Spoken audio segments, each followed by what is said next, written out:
All right, guys, I'm Jeff. I'm here with ALTO, and we're here with one of our favorite customers, Mostra.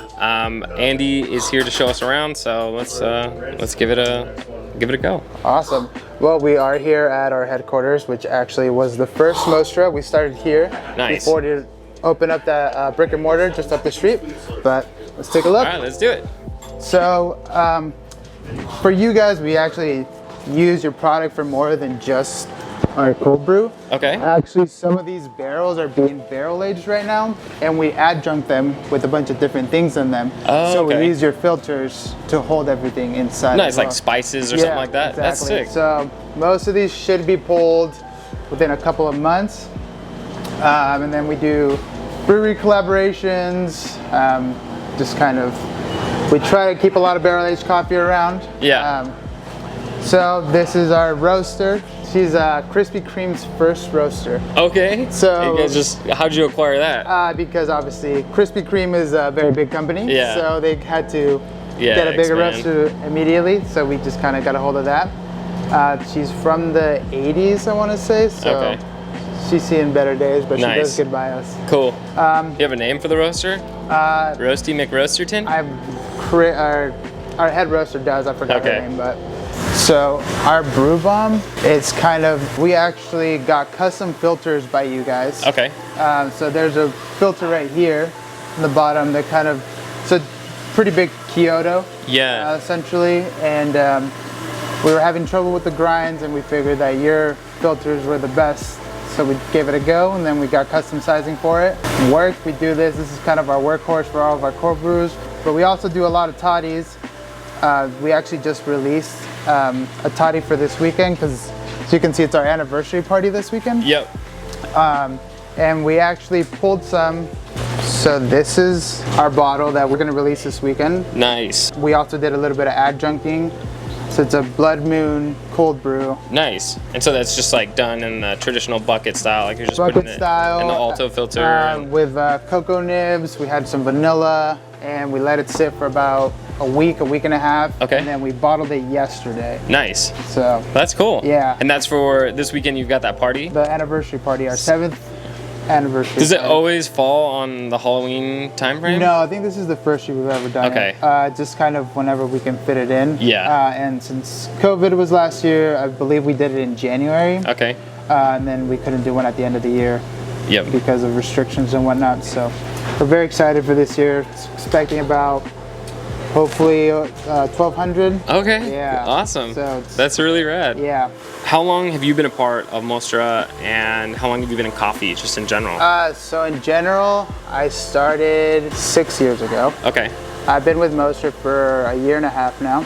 I've known about Mostra for 3-4 years. I used to work at Hawthorne, and our coffee director came in, kind of talked about it, visited their shops, and during the pandemic, that's when I joined Mostra. Okay. And I mean, I loved it ever since then. Everything that they stand for, just a great company to work for. Awesome. Yeah, that's great.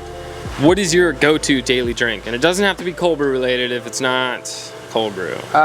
If I can get into a shop, I'll do a cortado. Okay. If I can't get into a shop, just black coffee. Just black coffee. All right, cool. Do you have a favorite bean right now from Mostra? Ooh, right now, the Andres Trujillo, our Colombia coffee, delicious. I think that's what he's cupping right now. Okay, and is that the name of the farm? The farm? Yeah. Okay, yeah. What do you think your customers love the most about Mostra?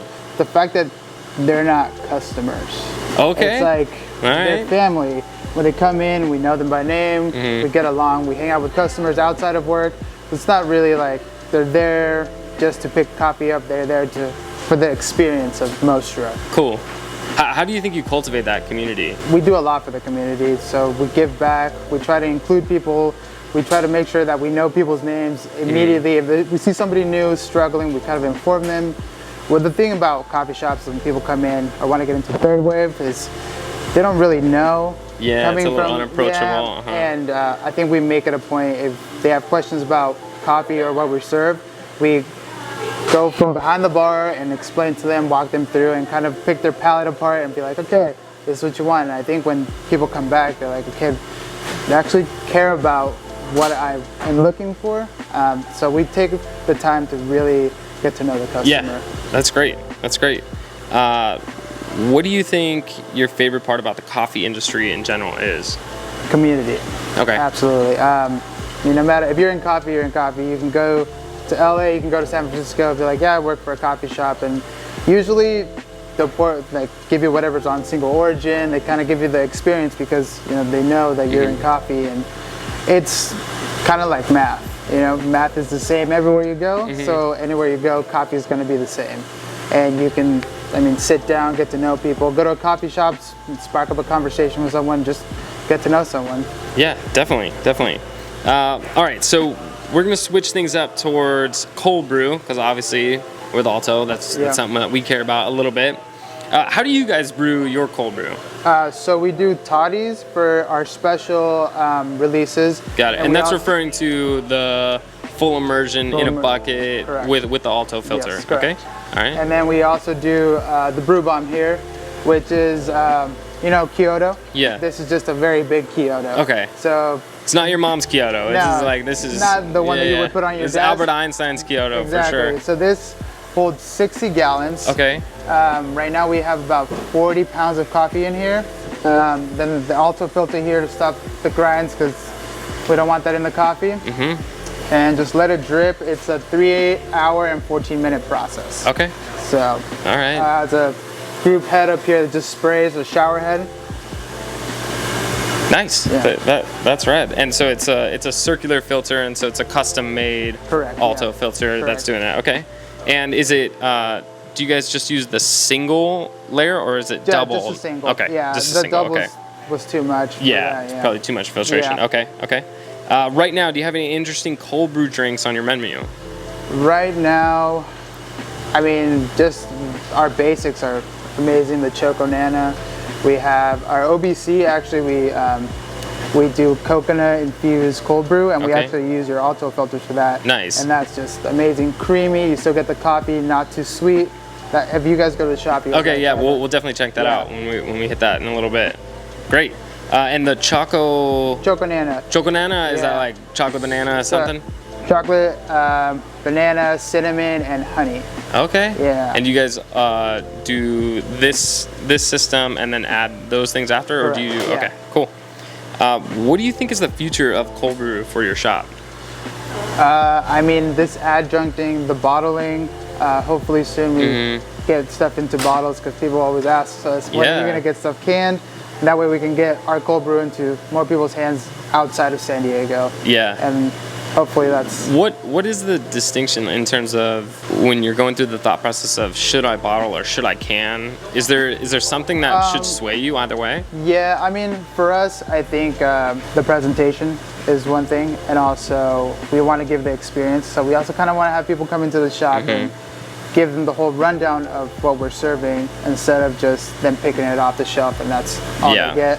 But if they have come to Mostra and they can't get Mostra because they are traveling or something and they can get it off the shelf, that's good, but we kind of want to stick with the whole experience of Mostra. Yeah, and so that bottle that you showed me with the wax dripping down, like that's definitely dipping into like the artisanal beer side, like so that definitely felt very experiential, like an experience on that. So those are like our limited cold brew releases. We do about 6 a year, and we have different adjuncts, and a lot of people love them. We have people line up at 5 in the morning, 6 in the morning for. It's like a regular beer drop. Yeah, like a Pliny the Elder type of deal. That was the weirdest part for me coming into Mostra because I would see people outside. I'm like, what are these people doing? It's like, oh, we have a bottle drop today. I was like, oh, like you do beer? It's like, no, coffee. Wow. Oh, okay. Yeah, it's like true sneaker culture, beer culture. Yeah. Really cool. Yeah, so great. It's a lot of fun. That's awesome. Any other things that we should be on the lookout for with Mostra? We do have more bottle dropping, more locations opening up soon. That's about it for now. Okay, yeah. Cool. Well, thanks so much, man. I appreciate it. Thanks for coming by. Yeah, awesome. We're stoked that you're using us in unconventional ways. Between the Brew Bomb, the adjuncting, even the single immersion brews that you're doing for the bottles. Yeah, you guys are using ALTO in so many different ways. You guys help us out a lot. I think we couldn't do half the things we do without you guys. So thank you for the product. Well, we're stoked. Cool. Well, thank you so much.